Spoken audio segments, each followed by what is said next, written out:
अस्सलाम वालेकुम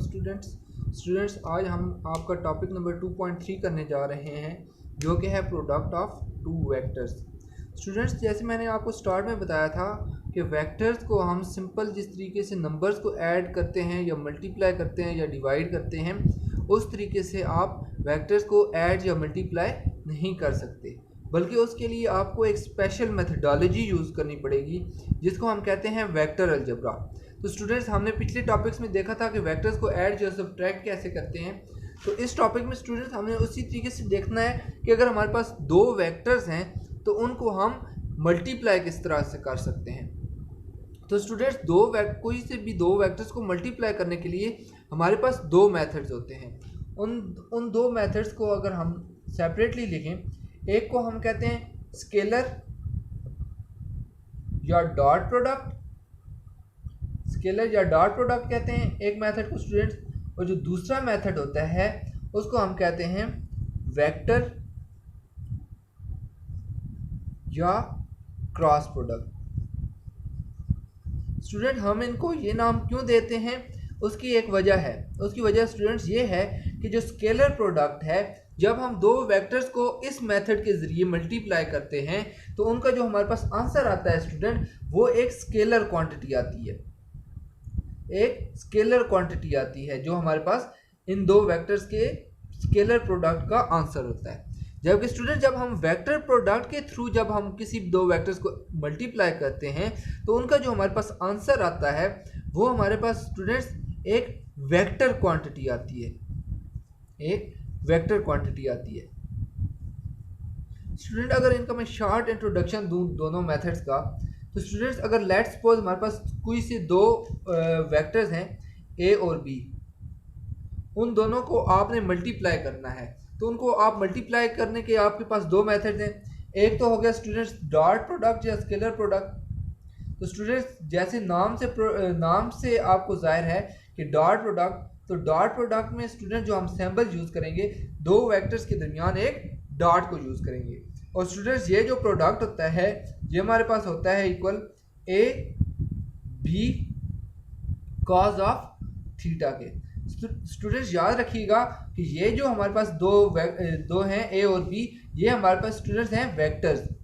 और ये जो हमारे पास ए और बी है ये हमारे पास ए का मैग्नीट्यूड है और दूसरा भी हमारे पास बी का मैग्नीट्यूड है। यानी दोनों जो हमारे पास क्वांटिटीज़ हैं ये दोनों स्टूडेंट्स हमारे पास मैग्नीट्यूड्स हैं। इसी तरीके से अगर हम वेक्टर प्रोडक्ट्स की बात करें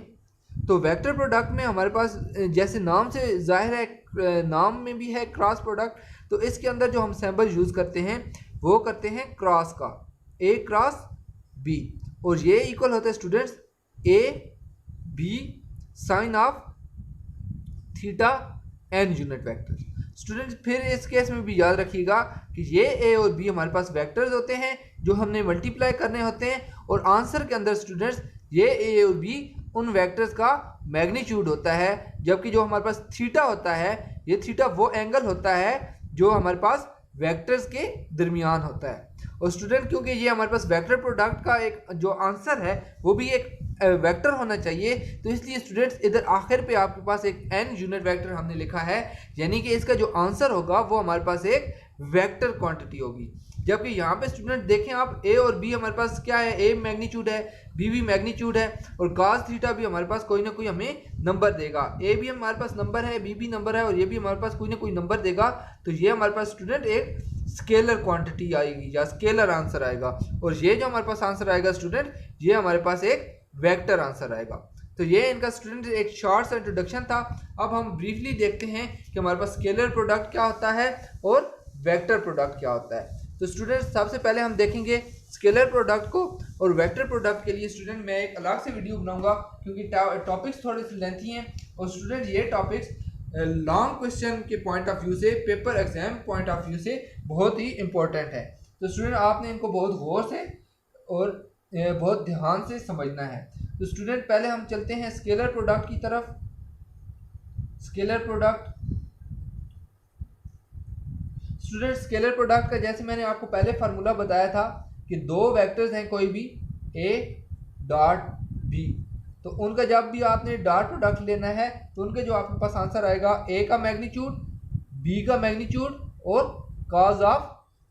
थीटा। स्टूडेंट फिर इस केस में भी याद रखिएगा कि ये ए बी क्या है हमारे पास, ये हमारे पास मैग्नीट्यूड्स हैं, जबकि ये ए और बी हमारे पास क्या है स्टूडेंट्स, ये हमारे पास वो वेक्टर्स हैं जिनको हमने मल्टीप्लाई करना है। और स्टूडेंट ये थीटा हमारे पास क्या है, ये वो एंगल है जो हमारे पास दो वेक्टर्स के दरमियान बन रहा होगा। स्टूडेंट अगर हम फर्दर इसको आगे लेके चलें और इसकी अगर हम फिजिकल इंटरप्रिटेशन करें तो हमने लेट्स सपोज हमारे पास एक वेक्टर है बी और ये हमारे पास एक वेक्टर है ए। इनका स्टूडेंट हमने करना है अगर डॉट प्रोडक्ट और उसकी हमने देखनी है फिजिकल इंटरप्रिटेशन, तो उसके लिए स्टूडेंट हमें क्या करना होगा कि ए और बी दोनों जो वेक्टर्स हैं उनको एक कॉमन ओरिजिन पे लाना होगा, यानी उनका एक कॉमन ओरिजिन होना चाहिए। तो स्टूडेंट कॉमन ओरिजिन के लिए हम क्या करेंगे, हम उनको एक कॉमन ओरिजिन पे ले आए। लेट्स सपोज ये हमारे पास ओरिजिन है पॉइंट ओ, तो उन इनके दरमियान हमारे पास स्टूडेंट कोई ना कोई एंगल बनेगा। लेट्स से ये एंगल है हमारे पास थीटा। तो स्टूडेंट इस केस के अंदर जब हमने ए डॉट बी निकालना है तो हमारे पास क्या है स्टूडेंट, आप देख सकते हैं कि आपके पास क्या इसका आंसर होना चाहिए, a b cos of theta. अब स्टूडेंट इसको अगर हम ब्रीफली इंटरप्रेट करें तो देख सकते हैं स्टूडेंट आप ए हमारे पास एज इट इज जो हमारे पास फर्स्ट वेक्टर है वो हमारे पास एज इट इज आ जाएगा, और ये जो स्टूडेंट जो सेकंड वेक्टर है हमारे पास यहाँ पे जो हमारे पास बी है उसका जो हमारे पास ए की डायरेक्शन में प्रोजेक्शन है, ए की डायरेक्शन में जो हमारे पास प्रोजेक्शन है वो इधर मल्टीप्लाई होगा, projection of B on A, projection of B on A. अब स्टूडेंट ये प्रोजेक्शन ऑफ बी क्या है हमारे पास, स्टूडेंट जब हमने कंपोनेंट्स में रिजॉल्व किया था किसी भी वेक्टर को तो मैंने आपको बताया था कि लेट्स सपोज हमारे पास ये कोई वेक्टर है, लेट्स सपोज हमारे पास ये हमारे पास कोई वेक्टर है, आप इसको नाम दे दें डी, ये हमारे पास कोई वेक्टर है डी। इसको स्टूडेंट अगर आपने कंपोनेंट्स में रिजॉल्व करना हो तो हमने कैसे किया था इसको, इसके एक हमने एक्स कंपोनेंट ले लिया था और एक हमने इसका वाई कंपोनेंट ले लिया था। इसी तरीके से स्टूडेंट हमारे पास जो बी है इसकी जो प्रोजेक्शन ऑन ए है उसका क्या मतलब है कि बी का वो कंपोनेंट जो कि ए की डायरेक्शन में है और ए हमारे पास किस डायरेक्शन में है स्टूडेंट्स, एक्स डायरेक्शन में है, यानी हमारे पास जो प्रोजेक्शन ऑफ बी ऑन ए है वो हमारे पास क्या है बी एक्स। और स्टूडेंट मैंने आपको ये बहुत डिटेल में समझाया था 2.1 टॉपिक के अंदर कि जो हमारे पास बी एक्स है वो हमारे पास होता है बी कॉज ऑफ थीटा। ये कैसे होता है स्टूडेंट, हमारे पास ये हमारे पास इस तरीके से होता है कि हमारे पास cos थीटा होता है, cos थीटा होता है हमारे पास बेस ओवर हाइपोटेन्यूज। तो हमारे पास इधर हमारे पास स्टूडेंट बेस क्या है, बेस हमारे पास बी एक्स है और हाइपोटेन्यूज क्या है हमारे पास, हाइपोटेन्यूज हमारे पास है स्टूडेंट बी। तो हमारे पास अगर इसको हम रीअरेंज करेंगे तो हमारे पास B X is equal to क्या आ जाएगा बी cos थीटा। तो हमारे पास जो प्रोजेक्शन ऑफ बी ऑन ए है वो हमारे पास है ए इंटू बी एक्स और बी एक्स हमारे पास जो है स्टूडेंट वो है बी कॉज ऑफ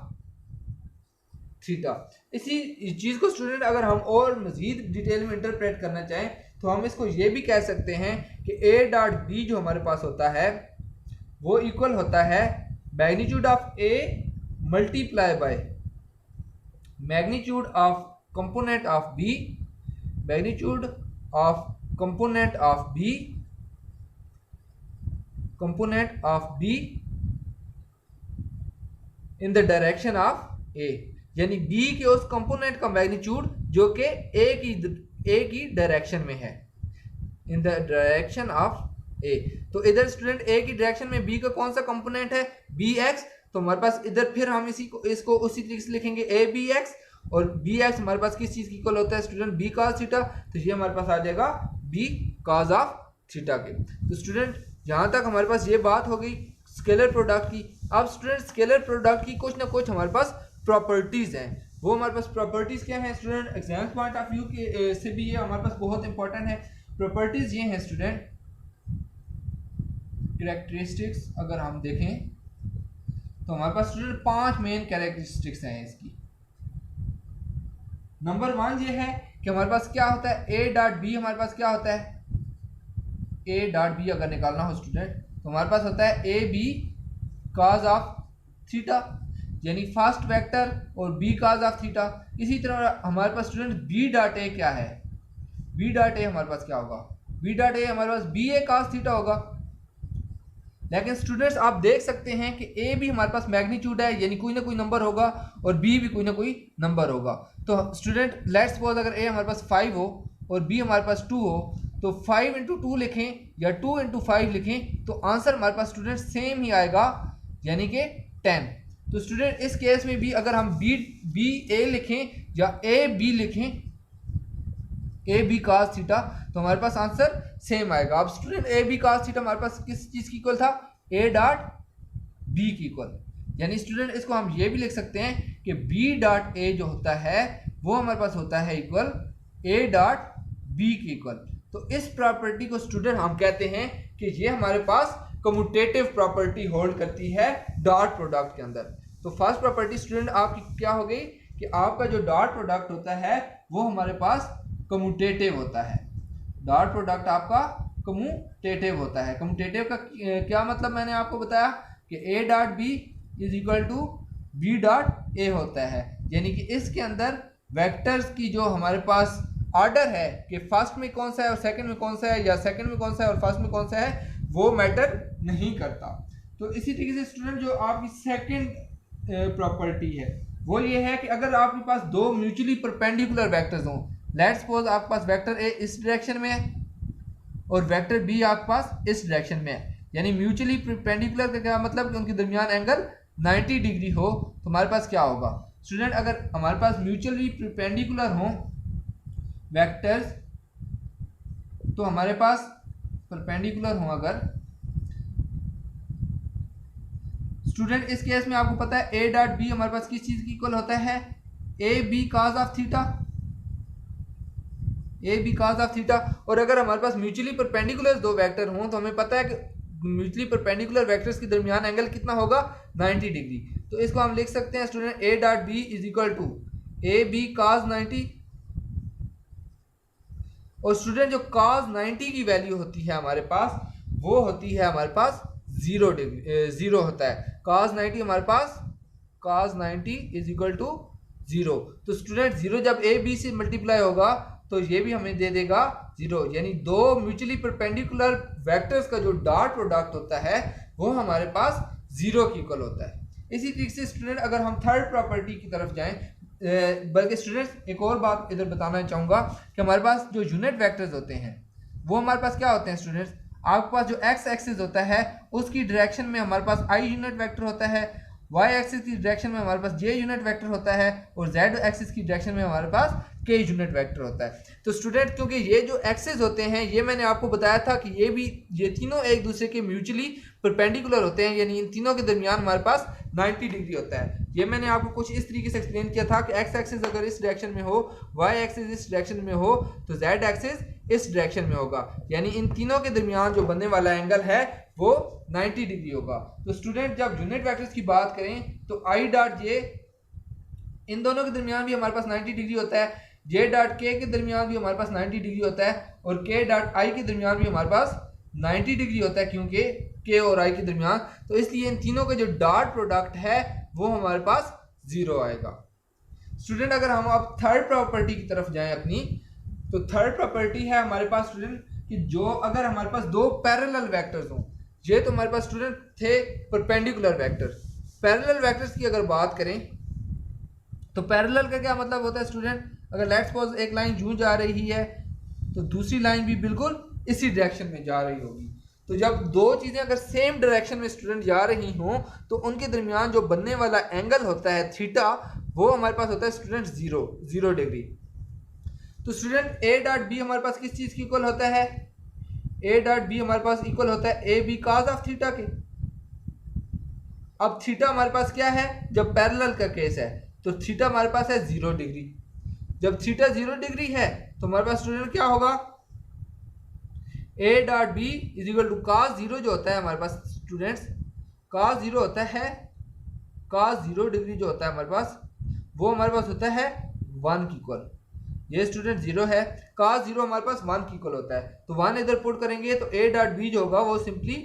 इनके मैग्नीट्यूड के बराबर आ जाएगा, यानी a dot b is equal to क्या हो जाएगा, a और b के मैग्नीट्यूड की मल्टीप्लिकेशन की इक्वल आ जाएगा। और यूनिट वेक्टर्स की अगर फिर हम बात करें, जैसे ऊपर हमने बात की थी यूनिट वेक्टर्स की, तो हमारे पास स्टूडेंट्स जो i.i होगा, i.i का क्या मतलब कि i भी एक i यूनिट वेक्टर जो होता है x एक्सिस की डायरेक्शन में होता है और ये भी फिर x एक्सिस की डायरेक्शन में होगा। इसी तरीके से j.j, इन दोनों के दरमियान भी एंगल 0 डिग्री होगा, इन दोनों के दरमियान भी एंगल 0 डिग्री होगा और k.k के दरमियान भी एंगल 0 डिग्री होगा। तो ये सारे हमारे पास, क्योंकि k और i.j, i का भी मैग्नीट्यूड 1 होता है, j का भी मैग्नीट्यूड 1 होता है क्योंकि यूनिट वेक्टर्स हैं, k का भी मैग्नीट्यूड 1 होता है। तो स्टूडेंट्स जब ये इन सब का मैग्नीट्यूड 1 होगा तो 1 इंटू 1 1 देगा और cos 0 1 देगा, तो तीनों मल्टीप्लाई होकर हमारे पास क्या आंसर दे देंगे, 1 के इक्वल दे देंगे। स्टूडेंट इसको फिर भी एक्सप्लेन करने के लिए मैं इस तरीके से लिख देता हूँ कि k.k है तो k का मैग्नीट्यूड मल्टीप्लाई बाय k का magnitude multiply by cos 0 degree. तो cos 0 स्टूडेंट हमारे पास क्या होता है, 1। इसी तरीके से k का मैग्नीट्यूड, क्योंकि यूनिट वेक्टर है तो मैग्नीट्यूड क्या होगा, 1, और इस k का भी मैग्नीट्यूड क्या होगा, 1। तो तीनों मल्टीप्लाई होकर हमारे पास दे देंगे 1। तो इस तरीके से आपकी 3 प्रॉपर्टी स्टूडेंट यहाँ तक कवर हो गई हैं। आगे चलते हैं स्टूडेंट आपकी चौथी प्रॉपर्टी की तरफ।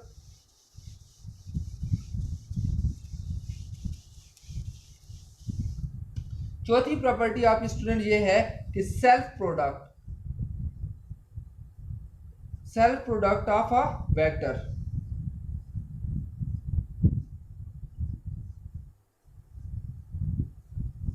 कि फॉर एग्जांपल आपके पास एक वेक्टर है a, आपने इसी के साथ इसी वेक्टर को दोबारा इसी के साथ मल्टीप्लाई करना है, इस वेक्टर a को इसी के साथ मल्टीप्लाई करना है। तो स्टूडेंट क्या आप करेंगे, a डॉट वेक्टर a, इसका सेल्फ प्रोडक्ट हो गया तो हमारे पास क्या आएगा, a का मैग्नीट्यूड मल्टीप्लाई बाय इस वाले a का magnitude multiply by cos of theta. Student जो मेन वेक्टर्स का फार्मूला है उसी के अंदर हम ये वैल्यू पुट करेंगे। ये जो हमारे पास स्टूडेंट फार्मूला था, a dot b is equal to a b cos of theta, first का मैग्नीट्यूड सेकंड का मैग्नीट्यूड और cos ऑफ थीटा। तो इसी तरीके से अगर हमारे पास दोनों a हों तो फर्स्ट का मैग्नीट्यूड सेकंड का magnitude multiply by cos of theta. अब क्योंकि ये सेम वेक्टर्स हैं तो इनके दरमियान बनने वाला जो एंगल थीटा है, थीटा हमारे पास इस केस में भी हमारे पास क्या होगा, 0 डिग्री। तो 0 डिग्री जब होगा तो cos 0 हमारे पास क्या दे देगा, 1, a multiply by a into 1। तो ये हमें क्या होगा, a और a मल्टीप्लाई होंगे तो हमारे पास दे देगा a के मैग्नीट्यूड का स्क्वायर। यानी जब भी आप सेल्फ प्रोडक्ट लेंगे किसी वेक्टर का तो वो उसके मैग्नीट्यूड के स्क्वायर के बराबर होगा। यहाँ तक स्टूडेंट इसकी 4 प्रॉपर्टीज कवर हो गई। अब हम स्टूडेंट चलते हैं अपनी 5वीं प्रॉपर्टी की तरफ। स्टूडेंट 5वीं प्रॉपर्टी की तरफ अगर जाएं तो 5वीं प्रॉपर्टी ये है कि अगर हमने रेक्टेंगुलर कंपोनेंट्स की टर्म में डॉट प्रोडक्ट लेना हो, रेक्टेंगुलर कंपोनेंट्स की टर्म में अगर डॉट प्रोडक्ट लेना हो तो उस केस में हमारे पास स्टूडेंट क्या होगा, हमने क्या लेना है, a डॉट b, दो वेक्टर्स हैं हमारे पास a और b। अब a जो वेक्टर है स्टूडेंट, किसी भी वेक्टर को हम किस फॉर्म में लिख सकते हैं, फॉर एग्जांपल a है तो उसको हम कंपोनेंट्स की फॉर्म में जब लिखें तो हम किस तरह लिखते हैं, ax i यूनिट वेक्टर, यानी a का वो कंपोनेंट जो i की डायरेक्शन में है प्लस a का कंपोनेंट जो y की डायरेक्शन में है, j की डायरेक्शन में, plus az k unit vectors. तो स्टूडेंट किसी भी वेक्टर को अगर कंपोनेंट्स की फॉर्म में लिखना हो तो हम इस तरीके से लिखते हैं, हमने पिछले टॉपिक में ये देखा था। फिर स्टूडेंट अगर इसी तरीके से हमारे पास कोई और वेक्टर b है तो उसको अगर कंपोनेंट्स में रिजॉल्व करना हो तो हम कैसे लिखते हैं, bx i unit vector plus by j unit vector plus bz k unit vector. तो स्टूडेंट्स a डॉट b अगर करना हो तो और रेक्टेंगुलर कंपोनेंट्स की फॉर्म में अगर ये हमने करना हो तो हम क्या लिखेंगे, a की वैल्यू पुट करेंगे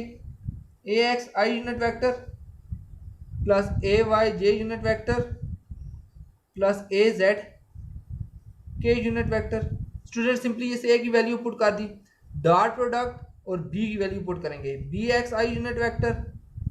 plus by j unit vector plus bz k unit vector. अब स्टूडेंट हमने क्या करना है,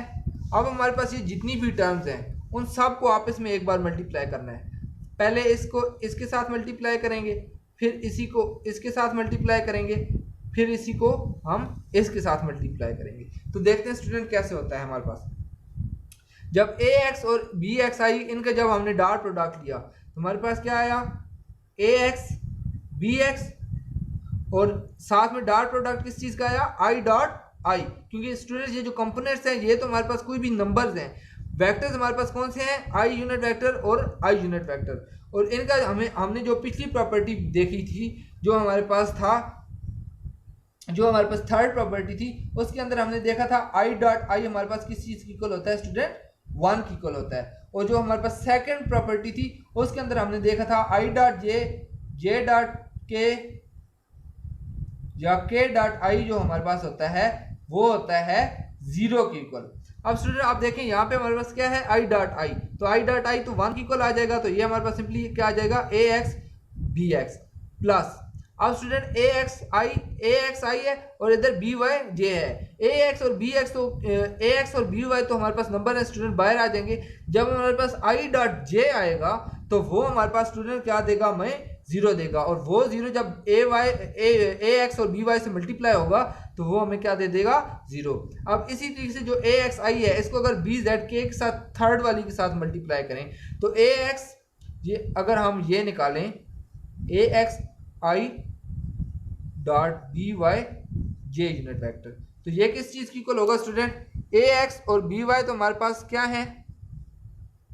ये तो हमारे पास स्टूडेंट कोई ना कोई रेक्टेंगुलर कंपोनेंट्स हैं जो कि हमारे पास नंबर्स की फॉर्म में होते हैं। पीछे हमारे पास क्या रहेगा, आई डॉट जे, और आई डॉट जे हमारे पास क्या है स्टूडेंट, आई डॉट जे हमारे पास 0 है। यहाँ पे आप देख सकते हैं आई डॉट जे हमारे पास क्या होता है स्टूडेंट, 0 होता है, तो ये 0 जब इसके साथ मल्टीप्लाई होगा तो ये सारी टर्म हमारे पास 0 हो जाएगी, तो इसलिए हमने इसको 0 लिख दिया। प्लस जो हमारे पास ए एक्स को इसी तरीके से हम जब बी जेड के साथ करेंगे, बी जेड के साथ अगर करें इसी तरीके से इधर हमारे पास बी जेड आ जाएगा, आई डॉट के या के डॉट आई, तो ये हमारे पास क्या आ जाएगा, ये भी हमारे पास 0 है, तो ये भी हमारे पास क्या आ जाएगा, 0 आ जाएगा। प्लस अब स्टूडेंट पहली टर्म हमारे पास होगी, पहली टर्म को हमने तीनों के साथ मल्टीप्लाई कर दिया। अब इसी तरीके से हम दूसरी टर्म की तरफ चलते हैं। अब स्टूडेंट इसको हमने लेके चलना है, पहले इसके साथ मल्टीप्लाई करेंगे, फिर इसके साथ मल्टीप्लाई करेंगे, फिर इसके साथ मल्टीप्लाई करेंगे। अब स्टूडेंट जब हमने इस ए वाई जे को बी एक्स आई के साथ मल्टीप्लाई किया, A Y J dot product B X I unit vector, तो स्टूडेंट उसी तरीके से ए वाई और बी एक्स तो हमारे पास कॉमन आ जाएंगे, जबकि साथ डॉट प्रोडक्ट किस चीज का आएगा, जे डॉट आई, तो स्टूडेंट आई डॉट जे हो या जे डॉट आई हो वो हमें देता है 0, तो इसके साथ जब ये मल्टीप्लाई होगा तो फर्स्ट टर्म जो ए वाई जे इस फर्स्ट टर्म के साथ मल्टीप्लाई होगा तो ये हमें दे देगा 0। अब इसको हम सेकंड टर्म के साथ करते हैं। जब स्टूडेंट हमने इसको सेकंड टर्म के साथ किया, A Y J co dot product लिया बी वाई जे के साथ, तो स्टूडेंट क्या हुआ, हमारे पास ये किस चीज की इक्वल आया, ए वाई बी वाई हमने कॉमन ले लिया इनटू जे डॉट जे, और जे डॉट जे हमें हमारे पास I dot I, J dot J और के डॉट के हमारे पास किस चीज की इक्वल होते हैं, 1 की इक्वल होते हैं, तो ये 1 के साथ जब मल्टीप्लाई होगा तो ये हमारे पास पीछे क्या मिल जाएगा, हमें सिर्फ ए वाई बी वाई। प्लस इसी तरीके से स्टूडेंट जब इसको हम इसके साथ करेंगे तो वो हमारे पास क्या आ जाएगा, 0 आ जाएगा, क्योंकि जे डॉट के हमारे पास क्या होता है 0। अब स्टूडेंट सेकंड टर्म भी हमारे पास हो गई। अब इसी तरीके से थर्ड टर्म को तीनों टर्म्स के साथ मल्टीप्लाई करेंगे। इस थर्ड टर्म को पहले इसके साथ मल्टीप्लाई करेंगे, फिर इसके साथ मल्टीप्लाई करेंगे और फिर इसके साथ। जब स्टूडेंट इस थर्ड टर्म को इस फर्स्ट के साथ करेंगे तो के डॉट आई हमें 0 दे देगा। प्लस जब इस थर्ड टर्म को स्टूडेंट सेकंड टर्म के साथ करेंगे तो के डॉट जे भी हमें 0 दे देगा। और जब हम इस थर्ड टर्म को स्टूडेंट थर्ड टर्म से करेंगे तो के डॉट के हमें 1 दे देगा और साथ उसके साथ मल्टीप्लाई हो रहा होगा ए जेड और बी जेड, तो थर्ड टर्म हमें दे देगी ए जेड बी जेड। तो स्टूडेंट ए डॉट बी को अगर रेक्टेंगुलर कंपोनेंट्स की फॉर्म में मल्टीप्लाई करना हो तो वो हमारे पास इक्वल होता है A X plus A X B X plus A Y B Y plus A Z B Z. और स्टूडेंट याद रखिएगा ये जो A Z A X B x है ये हमारे पास ए और बी के एक्स कंपोनेंट हैं, और ए वाई बी वाई हमारे पास ए के वाई कंपोनेंट के मैग्नीट्यूड हैं ए और बी के, और इसी तरीके से ए जेड बी जेड हमारे पास ए और बी के जेड कंपोनेंट के मैग्नीट्यूड हैं। तो स्टूडेंट यहाँ पे आके आपके पास यहाँ पे आपका थर्ड ये 2.3 का फर्स्ट पोर्शन जो है स्केलर प्रोडक्ट वो कंप्लीट हो जाता है। स्टूडेंट ये हमारे पास होता है ए डॉट बी की इक्वल। अब स्टूडेंट अगर आपने कोई एंगल फाइंड करना हो तो हमें पता है कि ए डॉट बी का जो पहला फार्मूला था ये वाला वो क्या होता है, ए का मैग्नीट्यूड, बी का मैग्नीट्यूड cos ऑफ थीटा, ये हमारे पास ए डॉट बी की इक्वल होता है, और ये हमारे पास दोनों की ये यही अगर हम टर्म नीचे लेके आए तो ये इक्वल है A X plus B plus A Y B Y plus A Z B Z. और स्टूडेंट इसमें से अगर आपने cos थीटा निकालना है तो ये ए बी हम दूसरी साइड पे जाके डिवाइड कर देंगे, तो सिंपल आपके पास आ जाएगा ए X B X plus A Y B Y plus A Z B Z over ए और बी के मैग्नीट्यूड का मल्टीप्लिकेशन। तो स्टूडेंट्स ये था आपके पास डॉट प्रोडक्ट और उनकी प्रॉपर्टीज, कि आपके पास डॉट प्रोडक्ट क्या होता है और उसकी प्रॉपर्टीज क्या होती हैं। स्टूडेंट वेक्टर प्रोडक्ट के लिए हम नेक्स्ट वीडियो में मिलते हैं, तो तब तक के लिए अल्लाह हाफिज़। अगर स्टूडेंट आपको इस वीडियो में यहाँ तक कोई प्रॉब्लम हो तो आप कमेंट के नीचे ज़रूर पूछ सकते हैं। तो चलें स्टूडेंट नेक्स्ट वीडियो में मिलते हैं, तब तक के लिए अल्लाह हाफिज़।